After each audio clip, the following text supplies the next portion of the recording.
Жүру үшін не істейміз деген сұрақ. Жүру үшін дыға саламыз. Дыға саламаймыз. Неге саламаймыз дыға? Неге келу керек қой? Жоқ, бізде тахометр рабочий оборотқа түсіп тұр. Көрдіңіз ғой да? 750-850 рабочий оборотқа түсіп тұр. Бәрі дұрыс, бірақ мен сізге жүруге тыйым салам. Өйткені сіз өз қауіпсіздігіңізді ойлаған жоқсыз. Қауіпсіздік белбеуін тақтыңыз ба? Я дегенде соны тағып алу керек. Молодец. Мінекей, қауіпсіздік белбеуін тақтық. Молодец, жемесең де молодец. Енді жүруге дайынбыз ба? Жоқ. Неге жүруге дайын емеспіз? Ручник түсіп тұрмын, көтеріліп тұрған жоқ. Көрдіңіз ба? Жанып тұрған жоқ. Тұраққа қойылатын тежеуіш көтеріліп тұрған жоқ. Тормозды басып, Тормозды басып, дыға саламаймыз. Неге?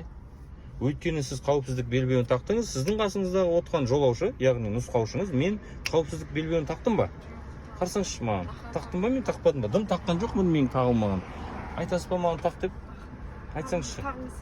Қаттырақ, сенімді айтасыз. Сіз жалғыз менен емес, сіз барлық адамнан қауіпсіздік белбеуін тағуын не істейді екенсіз? Талап етеді екенсіз. Түсіңіз ғой да, кім отырса да сіздің қасыңызда маңызды емес. Хорошо? Барлығынан қауіпсіздік белбеуін тағуды талап етуіңізді сұраймын сізден. Енді тормозды басасыз. Тормозды басамыз. Мына жерде мындай кнопкасы бар, басатын. Көрдіңіз ғой мындай кнопкасы. Сол кнопканы басамыз. И Д әрпіне ауыстыра қояды екенбіз. Асықпаймыз.